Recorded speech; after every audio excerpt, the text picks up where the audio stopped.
आज फिर बेटा बिना कुछ खाए घर से जा रहा था तो माँ ने बेटे से कहा, बेटा थोड़ा खाना खा कर जा, 2 दिन से तूने कुछ नहीं खाया।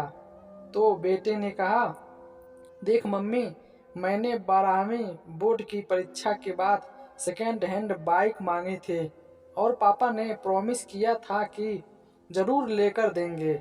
आज मेरा आखिरी पेपर है। दीदी को कह देना कि जैसे ही मैं परीक्षा देकर बाहर आऊँगा तब पैसा लेकर बाहर खड़ी रहे। मेरे दोस्त की पुरानी बाइक मुझे लेनी है। और हाँ, यदि दीदी वहाँ से पैसे लेकर नहीं आई तो मैं घर वापस नहीं आऊँगा। एक गरीब घर में बेटे मोहन की जिद और माता की लाचारी आमने सामने टकरा रही है। माँ ने कहा, बेटा तेरे पापा मुझे बाइक लेकर देने ही वाले थे, लेकिन पिछले महीने हुए एक्सीडेंट।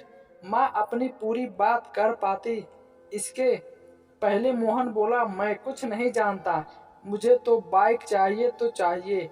ऐसा बोलकर मोहन अपनी मम्मी को गरीबी और लाचारी की मझधार में छोड़कर घर से बाहर निकल गया। 12वीं बोर्ड की परीक्षा के बाद भगवत सर एक अनोखी परीक्षा का आयोजन करते थे। हालांकि भगवत सर का विषय गणित था, किंतु विद्यार्थियों को जीवन का गणित भी समझाते थे और उनके सभी विद्यार्थी ये परीक्षा जरूर देने जाते थे। इस साल परीक्षा का विषय था मेरी पारिवारिक भूमिका। मोहन परीक्षा कक्ष में आकर बैठ गया। उसने मन में गांठ बांध ली थी, यदि मुझे बाइक नहीं लेकर देंगे तो मैं घर नहीं जाऊंगा। भगवत सर ने क्लास में सभी को पेपर बांट दिए। पेपर में 10 प्रश्न थे। उत्तर देने के लिए 1 घंटे का समय दिया गया था।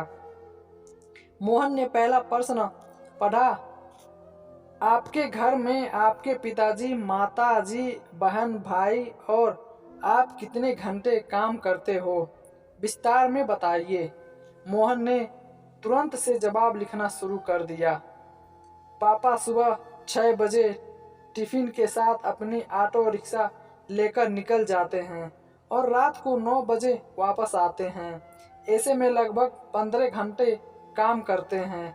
मम्मी सुबह 4 बजे उठकर पापा का टिफिन तैयार करती है, बाद में घर का सारा काम करती है, दोपहर को सिलाई का काम करती है और सभी लोगों के सो जाने के बाद वह सोती है। लगभग रोज 16 घंटा काम करती है। दीदी सुबह कॉलेज जाती है और शाम को 4 से 8 पार्ट टाइम जॉब करती है और रात को मम्मी के काम में मदद करती है। लगभग 12 से 13 घंटा वो काम करती है। मैं सुबह 6 बजे उठता हूँ और दोपहर स्कूल से आकर खाना खाकर सो जाता हूँ। शाम को अपने दोस्तों के साथ टहलता हूँ। रात को 11 बजे तक पढ़ता हूँ। लगभग 10 घंटे मैं काम करता हूँ। पहले सवाल का जवाब के बाद मोहन ने दूसरा प्रश्न पढ़ा, आपके घर के मासिक कुल आमदनी कितनी है? मोहन ने लिखना शुरू किया। पापा की आमदनी लगभग 10,000 है। मम्मी एवं दीदी का मिलाकर 5,000 है। कुल आमदनी 15,000 है। प्रश्न नंबर तीसरा था, मोबाइल रिचार्ज प्लान आपकी मनपसंद टीवी पर आ रही 3 सीरियल के नाम और शहर के एक सिनेमा घर का पता और अभी वहाँ क्या चल रही है मूवी का नाम बताइए। सभी प्रश्नों के जवाब आसान होने से फटाफट 2 मिनट में लिख दिए। अब था प्रश्न नंबर 4 का, 1 किलो आलू और भिंडी की कीमत क्या है? 1 किलो गेहूं, चावल और तेल की कीमत बताइए और जहां पर घर की गेहूं पिसाने जाते हो उस आटा चक्की का पता दीजिए। और मोहन को इस सवाल का जवाब नहीं था, जो उसे समझ में आया कि हमारी दैनिक आवश्यकता जरूरतों की चीज़ों के बारे में तो उसे थोड़ा भी ज्ञान नहीं है। मम्मी जब भी कोई काम बताती थी तो मैं मना कर देता था। आज उसे समझ में आया कि बेकार की चीज़ मोबाइल रिचार्ज मूवी का ज्ञान भी ज़रूरी नहीं है। अपने घर के कामों की समझ होना भी बहुत ज़रूरी है। प्रश्न नंबर 5वां था, आप अपने घर में भोजन को लेकर कभी तकरार या गुस्सा करते हो? मोहन ने सोचकर जवाब लिखा, हाँ, मुझे आलू के सिवा कोई भी सब्जी पसंद नहीं है। यदि मम्मी और कोई सब्जी बनाए तो मेरे घर में झगड़ा होता है। कई बार मैं बिना खाए खाना उठ जाता हूँ। इतना लिखते ही मोहन को याद आया कि आलू की सब्जी से मम्मी को गैस की तकलीफ होती है, पेट में दर्द होता है। मम्मी अपने सब्जी में एक बड़े चम्मच अजवाइन डालकर खाती है। एक दिन मैंने गलती से मम्मी की सब्जी खा ली और फिर मैंने थूक दिया था और फिर मुझे पूछा कि मम्मी तुम ऐसा क्यों खाती हो? तब दीदी नहीं बताया था कि हमारे घर की स्थिति ऐसी अच्छी नहीं है कि हम दो सब्जी बनाकर खाएं। तुम्हारी जिद के कारण मम्मी बेचारी क्या करे। मोहन ने अपनी यादों से बाहर आकर अगले प्रश्न का पढ़ा। प्रश्न नंबर 6 था, आपने अपने घर में की हुई आखिरी जिद के बारे में लिखिए। मोहन ने जवाब लिखना शुरू किया। मेरी बोर्ड की परीक्षा पूर्ण होने के बाद दूसरे ही दिन बाइक के लिए जिद की थी। पापा ने कोई जवाब नहीं दिया था। मम्मी ने समझाया कि घर में पैसे नहीं हैं, लेकिन मैं नहीं माना। मैंने 2 दिन से घर में खाना खाने भी छोड़ दिया था। जब तक बाइक नहीं लेकर दोगे मैं खाना नहीं खाऊंगा और आज तो मैं वापस घर ही नहीं जाऊंगा। यह कहकर निकल रहा हूँ। अब यह प्रश्न नंबर 7वां था, आपको अपने घर से मिल रही पॉकेट मनी का आप क्या करते हो? आपके भाई बहन कैसे खर्च करते हैं? मोहन ने जवाब लिखना शुरू किया। हर महीने पापा मुझे 100 रुपये देते हैं। उसमें से मैं मनपसंद का परफ्यूम ग्लास लेता हूँ या अपने दोस्तों के साथ छोटी मोटी पार्टियों में खर्च करता हूँ। मेरी दीदी को भी पापा 100 रुपये देते हैं। वो खुद कमाती है और पगार के पैसे से मम्मी को आर्थिक मदद करती है। हाँ, उसको दिए गए पॉकेट मनी को वह गुल्लक में डालकर बचत करती है। उसके किसी प्रकार की कोई शौक नहीं है क्योंकि वो कंजूस भी है। प्रश्न नंबर 8, आप अपने खुद की पारिवारिक जिम्मेदारी को समझते हो? प्रश्न अटपटा और मुश्किल होने के बाद भी मोहन ने जवाब लिखना शुरू किया। परिवार के साथ जुड़ा रहना चाहिए, एक दूसरे के प्रति समझदारी से व्यवहार करना चाहिए, एक दूसरे की मदद करनी चाहिए और ऐसे अपनी जिम्मेदारी निभानी चाहिए। यह लिखते लिखते ही अंतरात्मा से आवाज़ आई कि अरे मोहन, खुद अपनी पारिवारिक जिम्मेदारी को निभा रहे हो? और अंतरात्मा से जवाब आया, नहीं, बिल्कुल नहीं। प्रश्न नंबर 9, आपके परिवार से आपके माता पिता खुश हैं?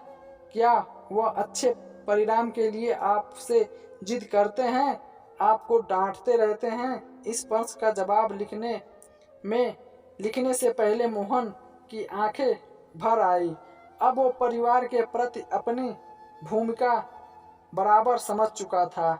उसने लिखने की शुरुआत की, वैसे तो मैं कभी भी मेरे माता पिता को आज तक संतोषजनक परिणाम नहीं दे पाया हूँ, लेकिन इसके लिए उन्होंने कभी भी जिद नहीं की। मैंने बहुत बार अच्छा रिजल्ट के प्रॉमिस तोड़े हैं, फिर भी हल्की सी डांट के बाद वही प्रेम बना रहता है। प्रश्न नंबर 10, पारिवारिक जीवन में असरकार भूमिका निभाने के लिए इन छुट्टियों में आप कैसे अपने परिवार की मदद करेंगे? जवाब में मोहन की कलम चले इससे पहले उसकी आंखों से आंसू बहने लगे और जवाब लिखने से पहले ही कलम रुक गई। बेंच के नीचे मुंह कर कर रोने लगा। फिर से कलम उठाई, तब भी वो कुछ ना लिख पाया। 10वीं प्रश्न का जवाब दिए बगैर उसने पेपर सबमिट कर दिया और बाहर आ गया।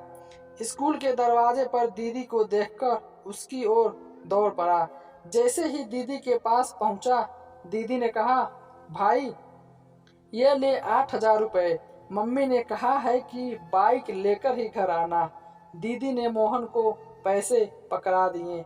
मोहन ने पूछा, कहाँ से लाई हो ये पैसे? दीदी ने बताया, मैंने मेरे ऑफिस से 1 महीने की सैलरी एडवांस मांग ली। मम्मी भी जहाँ काम करती है वहाँ से उधार ले लिया है और मेरी पॉकेट मनी की बचत से निकाल लिया। ऐसे करके तुम्हारी बाइक के पैसे की व्यवस्था हो गई है। मोहन की दृष्टि पैसे पर स्थित हो गई। दीदी फिर बोली, भाई तुम मम्मी को बोल कर निकले थे कि पैसे नहीं दोगे तो मैं घर नहीं आऊँगा। अब तुम्हें समझना चाहिए कि तुम्हारी भी घर की प्रति जिम्मेदारियां हैं। मुझे भी बहुत शौक है, लेकिन अपने शौक की बजाय मैं अपने परिवार को ज़्यादा महत्व देती हूँ। तुम हमारे परिवार के सबसे लाडले हो, इसलिए पापा के पैर में फ्रैक्चर होने के बावजूद भी रोज़ ऑटो चलाते हैं ताकि तुझे बाइक दिलाने का प्रॉमिस पूरा कर सकें। बाकी तुमने तो अनेकों बार अपने प्रॉमिस तोड़े ही हैं ना। मोहन के हाथ में पैसे थमा कर दीदी घर की ओर चल निकली। उसी समय मोहन का दोस्त वहां अपनी बाइक लेकर आया। अच्छे से चमका कर लाया था। दोस्त ने कहा, ले मोहन, आज यह बाइक तुम्हारे। सब 12,000 में मांग रहे हैं, मगर यह तुम्हारे लिए 8,000 में। मोहन बाइक की ओर 1 टका देख रहा था और थोड़ी देर बाद बोला, दोस्त तुम अपनी बाइक उस 12,000 वाले को ही दे दो। मेरे पास पैसे की व्यवस्था नहीं हो पा रही है और होने की संभावना भी नहीं है। और वह सीधा भागवत सर के केबिन में जा पहुंचा। भागवत सर ने मोहन की ओर देखकर पूछा, अरे मोहन, कैसा लिखा है पेपर में? मोहन बोला, सर यह कोई पेपर नहीं था, यह तो मेरे जीवन के लिए दिशा निर्देश था। मैंने एक प्रश्न का जवाब छोड़ दिया है, किंतु यह जवाब लिखकर नहीं, अपने जीवन की जवाब देना निभा कर ही दूंगा। और भागवत सर ने चरण स्पर्श कर अपने घर की ओर निकल पड़ा। घर पहुंचते ही उसने देखा मम्मी, पापा और दीदी सब उसकी राह देख रहे हैं। मोहन को देखते ही मम्मी ने पूछा, बेटा बाइक कहाँ है? मोहन ने दीदी के हाथों में पैसे थमा दिए और कहा, सॉरी, मुझे बाइक नहीं चाहिए। और पापा, मुझे ऑटो की चाबी दो। आज से मैं पूरी छुट्टियां ऑटो चलाऊंगा और आप थोड़े दिन आराम करेंगे। और मम्मी, आज मेरी पहली कमाई शुरू होगी, इसलिए तुम अपनी पसंद की सब्जी ले आना। रात को हम सब साथ मिलकर खाना खाएंगे। मोहन के स्वभाव में आए परिवर्तन को देखकर मम्मी ने उसको गले से लगा लिया और कहा, बेटा सुबह जो तुम कहकर गए थे वो बात मैंने तुम्हारे पापा को बताई थी और इसलिए वह दुखी हो गए, काम छोड़कर वापस घर आ गए। भले ही मुझे पेट में दर्द होता है, लेकिन आज तो मैं तेरी पसंद की ही सब्जी बनाऊंगी। मोहन ने कहा, नहीं मम्मी, अब मैं समझ गया हूँ कि मेरे घर परिवार में मेरी भूमिका क्या है। मैं रात को अपनी पसंद की सब्जी ही खाऊंगा। परीक्षा में मैंने आखिरी जवाब नहीं लिखा, मैं प्रैक्टिकल करके दिखाना है। और हाँ मम्मी, हम गेहूं पिसाने कहाँ जाते हैं? आटा चक्की का नाम और पता भी मुझे दे दो। उसी समय भागवत सर ने घर में प्रवेश किया और बोले, जो जवाब तुमने लिखकर नहीं दिए थे वो प्रैक्टिकल जीवन में जीकर कर दोगे। मोहन भागवत सर को देखकर आश्चर्यचकित हो गया और बोला, सर आप? और यहाँ? भागवत सर बोले, मुझे मिलकर तुम चले गए, उसके बाद मैंने तुम्हारा पेपर पढ़ा, इसलिए तुम्हारे घर की ओर निकल पड़ा। मैं बहुत देर से तुम्हारे अंदर आए परिवर्तन को सुन रहा था। मेरी अनोखी परीक्षा सफल रही और इस परीक्षा में तुमने पहला नंबर पाया है। ऐसा बोलकर भागवत सर ने मोहन के सिर पर हाथ रखा। मोहन ने तुरंत ही भागवत सर के पैर छुए और ऑटो रिक्शा चलाने के लिए निकल पड़ा। आशा करता हूँ ये छोटी सी कहानी आपको अच्छी लगी तो हमारे चैनल को सब्सक्राइब कीजिए, लाइक कीजिए।